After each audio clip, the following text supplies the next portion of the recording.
मैंने बांध लिया प्रेम वाला कंगना, आओ आओ हरि आओ मोरे अंगना।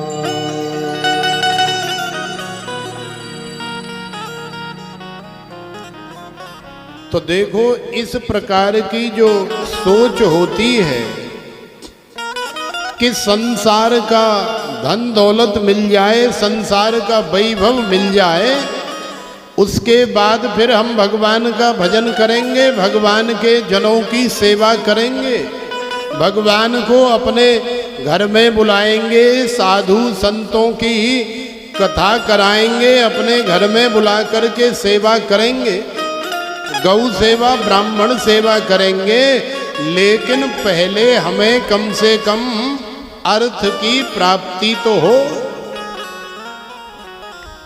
तो ऐसे भी भगवान के संसार में भक्त होते हैं और ज्यादातर ऐसे ही हैं। तो ऐसा भक्त होना भी कोई बुरी बात नहीं है, क्योंकि आर्तो जिज्ञासुरर्थार्थी ज्ञानी च भरतर्षभ। भले ही भगवान का ज्ञानी भक्त जो है श्रेष्ठ है, लेकिन फिर भी अर्थार्थी भी भगवान का भक्त है।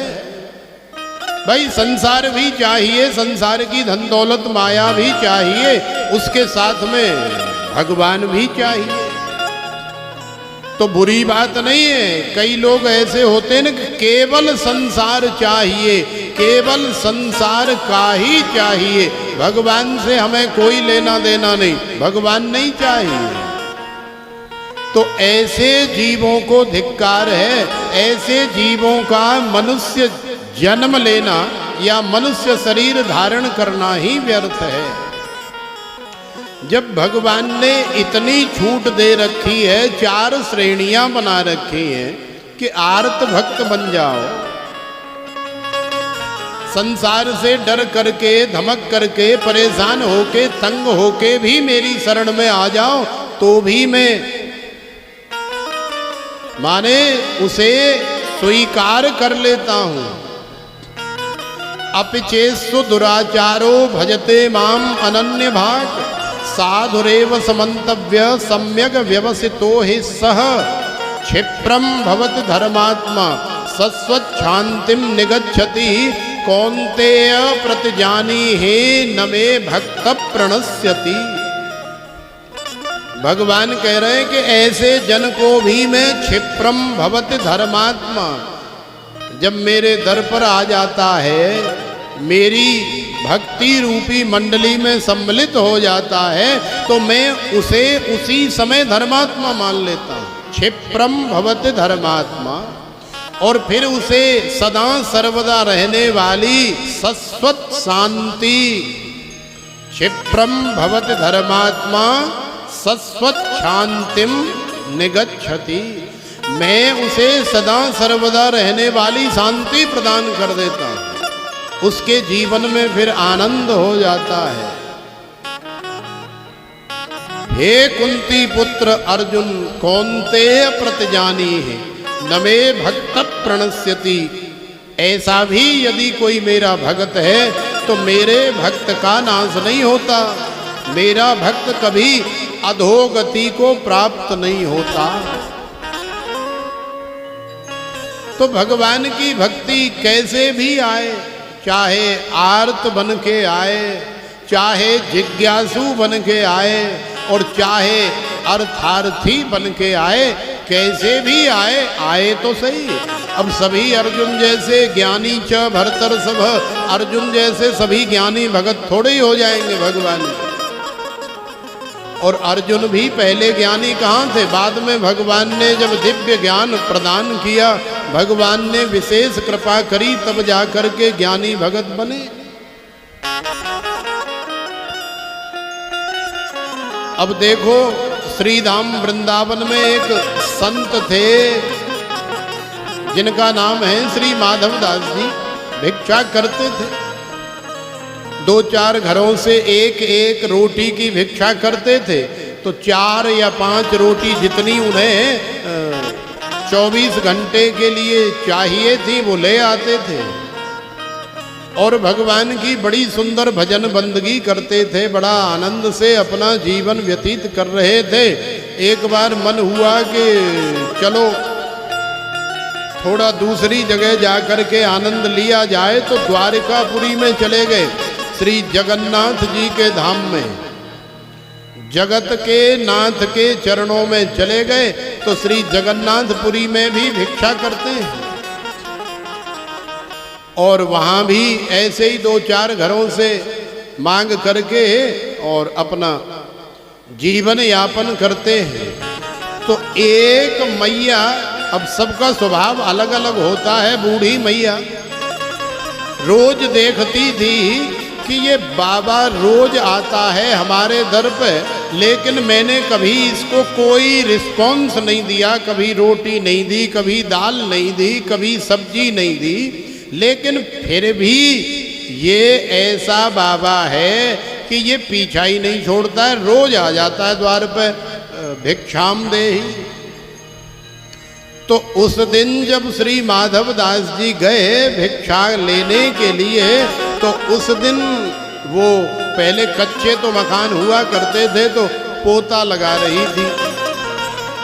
अब देखो कई बार आदमी बड़ा चिढ़ा हुआ होता है और उसकी वजह कुछ और होती है, तो वो बुढ़िया जो है संत के ऊपर इसलिए चिड़ी हुई थी कि उसके घर में कोई पोता नहीं था, उसके घर में कोई आगे वंश चलाने वाला नहीं था। एक बालक तो उसका था, उसका शादी विवाह भी हो गया था, 10-12 साल हो गए, लेकिन अभी तक उसके यहाँ कोई पोता नहीं हुआ, कोई पोती नहीं हुई।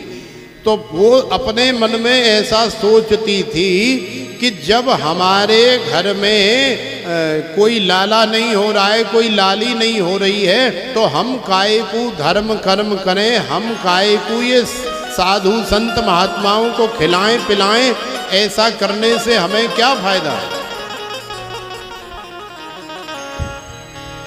तो उसके मन में ऐसी भावना थी।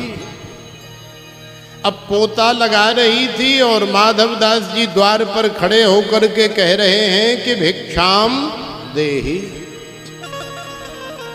तो यदि ब्रज भाषा में कहें तो उस मैया ने, उस बुढ़िया मैया ने कहा कि अच्छा आजा दारी के बाबा तोय में भिक्षा दूं।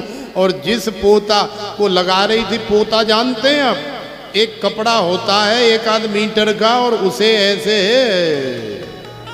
मिट्टी का जो लेप बनाया जाता है, गारा पोता मिट्टी अलग होती है, जो पहले कच्चे घरों में सुंदर सजाने के लिए, माने प्लास्टर करने के लिए पोता लगाया जाता था। तो इतना मोटा बन जाता है वो कपड़े का, कपड़ा ऐसे सान लिया, उसमें लपेट लिया और इतना जत्था सा बन गया कपड़े का। अब उस पोते से गीले गीले से ऐसे कच्ची दीवार पे जब फेरते थे, तो समझ लो कि आजकल जैसे प्लास्टिक पेंट करते हैं या रंग रोगन घर का करते हैं, पहले 1-8 मीटर कपड़े का पोता बना करके और पोता फेरा जाया करता था। तो ऐसा जत्था सा उसके हाथ में लग रहा था और चिड़ी हुई तो बैठी थी, आजा दारी के बाबा केऊ दिना है गए, तू समझ ही नहीं रहा है, तो ले तो भिक्षा दूं। और ऐसे करके, और जैसे ही गेट के सामने खड़े हुए देखा, तो घर के अंदर से ऐसे मारा तो झप करके वो पोता बाबा की छाती में लगा। तो बाबा जी ने ऐसे दबा लिया उस पोते को, जैसे आजकल क्रिकेट मैच खेलते हैं तो हमारी तरफ गेंद आ रही हो तो कैच ले लेते, ऐसे ही जैसे छाती में लगा, महाराज जी ने ऐसे दबा लिया। संत तो ज्ञानी थे, जानते थे कि ये बुढ़िया क्यों चिड़ी हुई बैठी है, लेकिन आज संत का हृदय द्रवीभूत हो गया और अपने मन में सोचने लगे कि भाई माधव दास, ठीक है तुझे भिक्षा में ये पोता मिला है, कोई बात नहीं मैया, तूने हमें पोता दिया है तो हम भी ले ये माधव दास भी तुझे आज तेरा पोता दे करके जा रहा है। तो उन्होंने भी उस पोते को उस घर में फेंक दिया और अगले 10 महीने बाद जब लौट करके आए तो उसके घर में भी एक सुंदर पोते को पाया। ये संतों की ही महिमा है कि भले ही हमारे भाग्य में कुछ हो या न हो, लेकिन संत यदि कोई द्रवीभूत हृदय से आशीर्वाद दे दे, शुभकामनाएं दे दे, तो विधाता भी अपने लेख को भले ही न बदले, लेकिन फिर भी विधाता की लिखनी से अलग होकर के संतों का आशीर्वाद, शुभकामनाएं हमारे जीवन में फलित होती है। तो देखो, अब पोता मिल गया बुढ़िया को, लाला मिल गया, तो अब बुढ़िया जो है खूब संत सेवा करे, खूब गौ सेवा करे, खूब आनंद से भंडारे करे, खूब कथा करवाए। जो भी संत लाल कपड़े वाला दिखाई दे जाए अब तो बड़े हाथ जोड़ करके प्रणाम करे और आओ महाराज आपकी कछु सेवा कर दी जाए, महाराज भोजन करो। अब तो बड़ी सुंदर भगवान की भगत बन गई, साधु संत सेवी हो गई। तो संसार में इस तरह के भगवान के भगत बहुत होते, तो ये भी कोई बुरी बात नहीं है। यदि संसार की कामनाओं के साथ भी भगवान से जुड़े रहें तो बुरी बात नहीं है, होना चाहिए। एक संत किसी गांव में नदी के किनारे बैठे थे। 1 घंटा हुआ, 2 घंटे हुए, 4 घंटे हुए और ऐसे ही धीरे धीरे सारा दिन व्यतीत हो गया। अब एक आदमी आया, एक आदमी ने देखा यार बाबा सुबह का बैठा है, न इधर गांव में आता है, न नदी पार करके दूसरे गांव में जाता है, ये चक्कर क्या है? ये बाबा कर क्या रहा है यहाँ नदी के किनारे? कोई रिद्धि सिद्धि तो नहीं कर रहा है, कोई जंतर मंतर तो नहीं मार रहा है, कहीं हमारे गांव में कोई समस्या खड़ी हो जाए? तो 10-20 लोगों को इकट्ठा करके ले आया और फिर सवाल जवाब होने लगे। बोले महाराज हम आपको सुबह से देख रहे हैं, शाम हो गई, भूखे होंगे, प्यासे होंगे, आप इस नदी के किनारे बैठे हैं, यहाँ से पास में ही तो गांव है, 1-2 किलोमीटर चलो हमारे साथ। अब रात्रि हो गई है, अब गांव में विश्राम करो।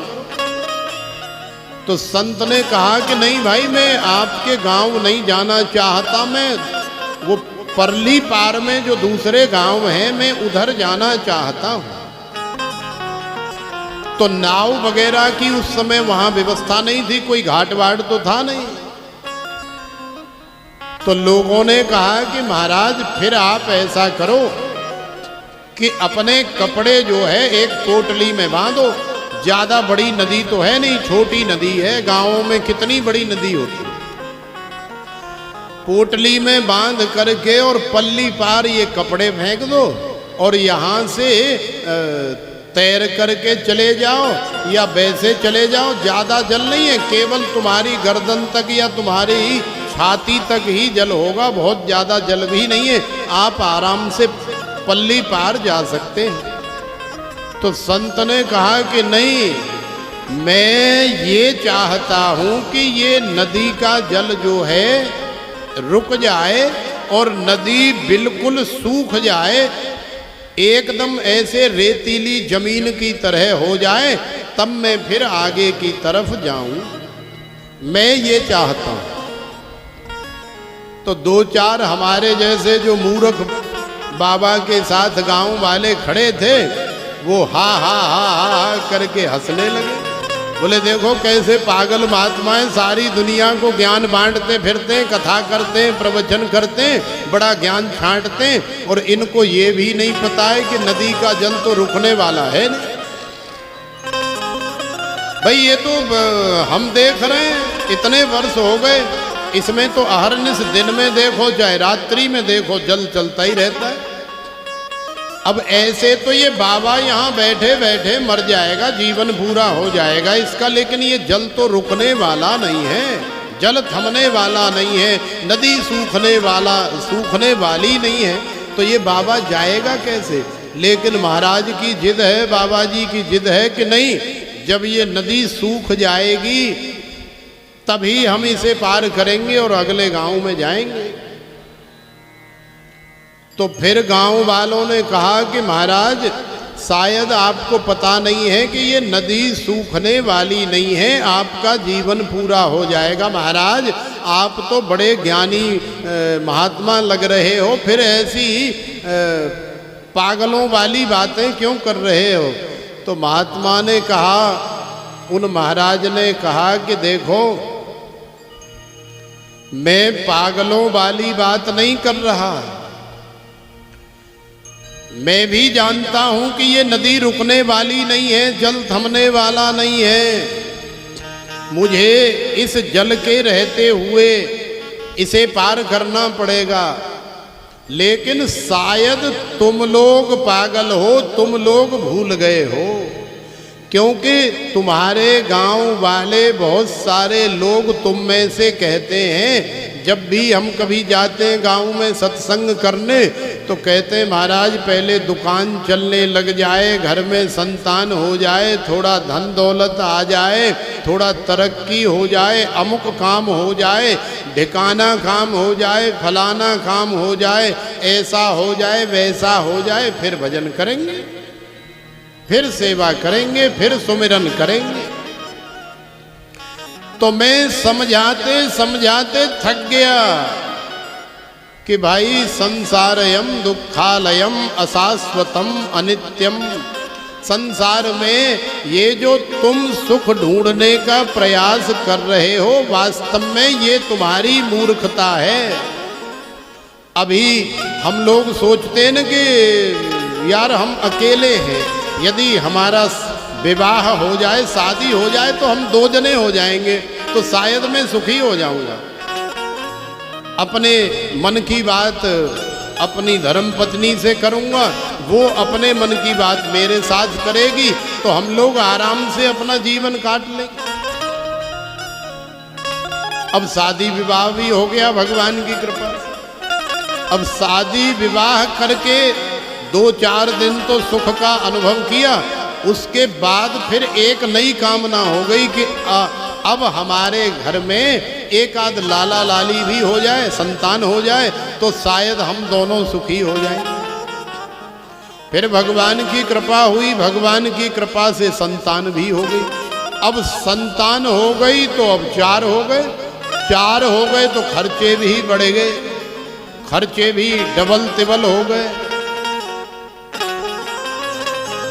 तो अब बच्चों को पढ़ा रहे हैं, लिखा रहे हैं, संवार रहे हैं, उनका पालन पोषण करते करते और बच्चे जवान हो गए और हम बूढ़े हो गए।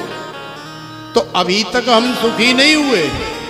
पहले जब हम अकेले थे तब सोच रहे थे कि केवल विवाह हो जाए बस सुखी हो जाए। तो अब बच्चे भी बड़े हो गए और हम बूढ़े हो गए, अभी तक हम सुखी नहीं हुए, कामनाओं का अभी भी नाश नहीं हुआ।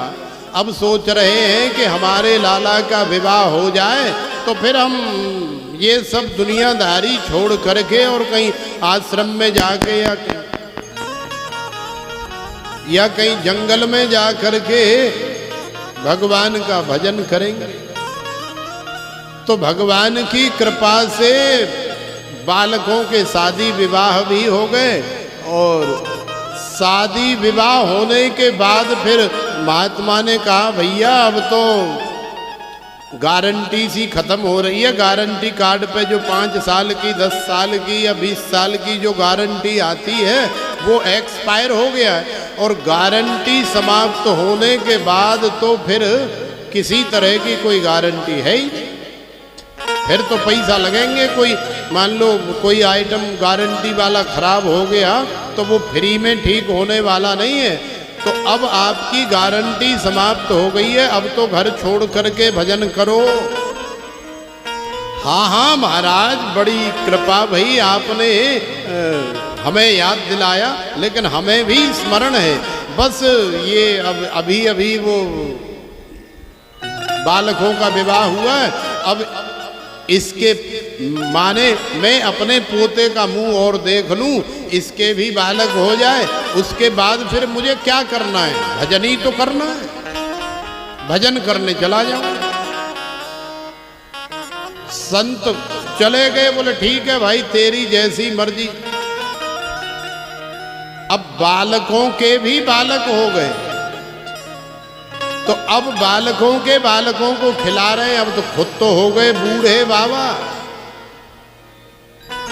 और बालकों को खिला रहे हैं और अनेकों प्रकार का लाड़ लड़ा रहे हैं। अब सारी मोह ममता जो है बालकों के अंदर घुस गई, और ऐसी घुस गई कि अब 1-2 साल ही बाकी रह गया है जीवन का अंत होने में। तो संत फिर आए, बोले भैया अब क्या हुआ? अब तो बालकों के भी बालक हो गए, अब तो घर छोड़ दो, अब तो भजन कर लो। हाँ महाराज, आपने बड़ी कृपा करी, हमें स्मरण दिलाया, बड़ी कृपा है आपकी। लेकिन महाराज अभी जिन्हें के छोटे छोटे हैं, नेक थोड़े से बड़े हो जाएं और ये थोड़ा अपने काम धंधे से सेट हो जाएं, उसके बाद फिर मुझे क्या करना है? भजन ही तो करना है। तो करना तो भजन ही है, लेकिन इंतजार करते करते, इंतजार करते करते ऐसा हो जाए, वैसा हो जाए, अगले साल से करेंगे, कल से करेंगे, परसों से करेंगे, वर्षों से करेंगे, करते नहीं है। जीवन पूरा हो जाता है, प्राणांत हो जाता है, हम लोग संसार छोड़ करके चले जाते हैं। तो नदी के किनारे बैठे हुए उन संतों ने इतनी सुंदर शिक्षा प्रदान करी। बोले देखो ये संसार सागर है, जैसे ये नदी में जल प्रवाहित हो रहा है, ऐसे ही संसार सागर में अनेकों प्रकार के दुख दर्द, अनेकों प्रकार के विषय विकार, अनेकों प्रकार के इसमें मल विक्षेप आवरण, न जाने क्या क्या संसार में जल के रूप में। इसीलिए तो बोलते हैं इसे कि ये भव सागर है। तो इस भव सागर को हमें संसार के सारे दुख क्लेशों के साथ साथ में संसार के सारे कार्य करते हुए आगे पार करना है। तो गांव वालों ने बाबा जी को साष्टांग दंडोती करी। बोले महाराज आप धन्य हो, आपने हमारी आंखें खोल दी। यदि आप हमें केवल प्रवचन के माध्यम से समझाने का प्रयास करते तो शायद हम लोग नहीं समझते, लेकिन आज आपने प्रैक्टिकली हमें बताया कि ये नदी रुकने वाली नहीं है, लेकिन फिर भी यदि तुम्हें उस पार जाना है तो ये पार करनी पड़ेगी। तो तुम सोचो कि ये हो जाए, इसके बाद ये हो जाए, इसके बाद ये हो जाए, तो बड़े बड़े करोड़पति, बड़े बड़े अरबपति, बड़े बड़े संघपतियों को देख लो, अभी तक उनकी तृष्णा, उनकी कामनाएं पूरी नहीं हुई हैं। तो हम कौन से खेत की मूली गाजर हैं जो 2, 4, 10, 20 लाख रुपए को लेकर के घूम रहे हैं? अरे अपने देश के बड़े बड़े उद्योगपतियों को देख लो, विदेश में रहने वाले बड़े बड़े अमीरों को देख लो, इसी तरह से जीवन व्यतीत हो जाता है, लेकिन कभी भी हमारी तृष्णाओं का, कामनाओं का नाश नहीं होता।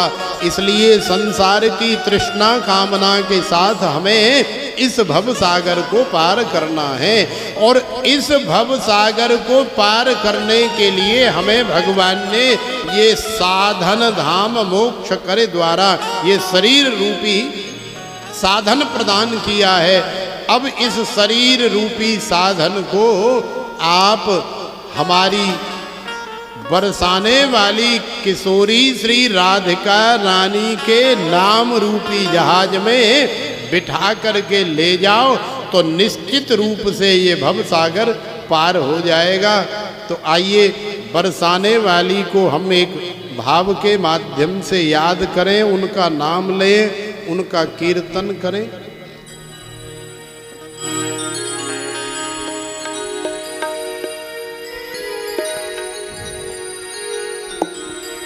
ओ दरबार मेरा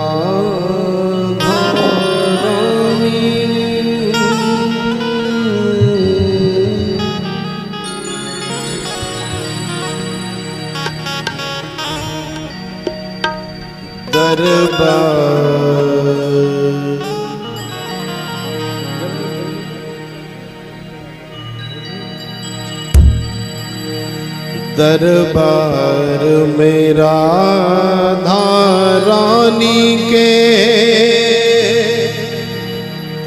दुख दर्द मिटाए जाते हैं।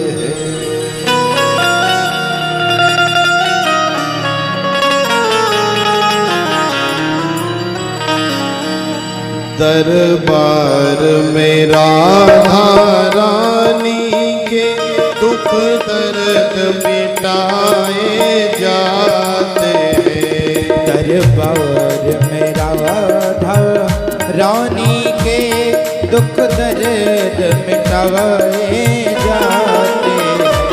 दुनिया के सताए लोग यहाँ सीने से लगाए जाते हैं। दुनिया के सताए लोग यहाँ सीने से लगाए जाते हैं। दरबार मेरा धारानी के दुख दर्द मिटाए जाते हैं। दरबार मेरा रानी के दुख दर्द मिटाए जाते हैं।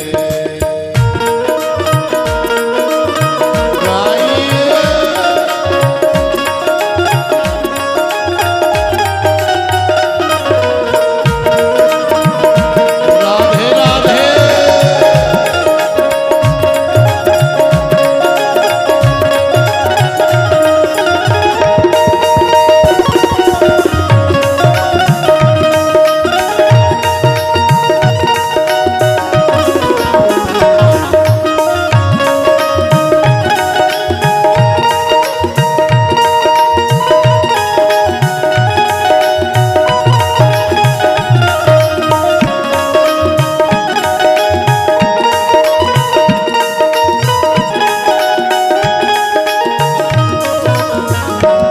संसार नहीं रहने को यहाँ, संसार नहीं रहने को यहाँ, संसार नहीं रहने को यहाँ, संसार नहीं रहने को यहाँ। दुख ही दुख है सहने को यहाँ, दुख ही दुख है सहने को यहाँ। दुख ही दुख है सहने को यहाँ। दुख ही दुख है सहने को यहाँ। भर भर के प्याले अमृत के, भर भर के प्याले अमृत के यहाँ रोज पिलाए जाते हैं। भर भर के प्याले अमृत के यहाँ रोज पिलाए जाते हैं। दरबार मेरा धारानी के दुख दर्द मिटाए जाते हैं। दरबार मेरा रानी के दुख दर्द मिटाए जाते हैं। ताली सेवा करते हुए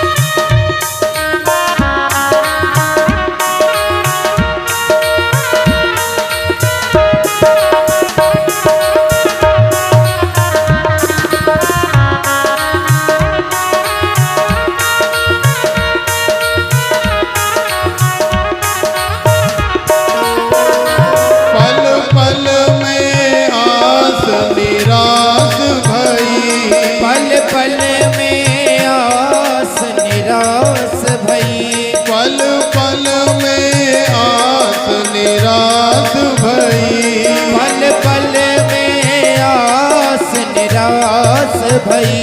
दिन दिन घटती पल पल बढ़ती, दिन दिन घटती पल पल बढ़ती, दिन दिन घटती पल पल बढ़ती, दिन दिन घटती पल पल बढ़ती। दुनिया जिनको ठुकरा देती, दुनिया जिनको ठुकरा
जो बदनाम हुए, दुनिया में जो बदनाम हुए, पलकों पे बिठाए जाते हैं।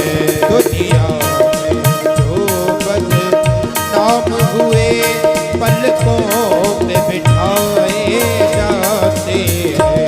दरबार में राधा रानी के दुख दर्द मिटाए जाते हैं।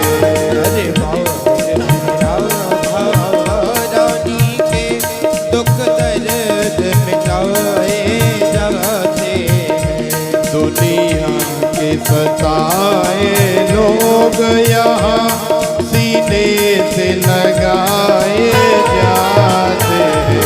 दुनिया के सताए लोग यहाँ सीने से लगाए जाते हैं। दरबार में राधा रानी के दुख दर्द मिटाए जाते हैं।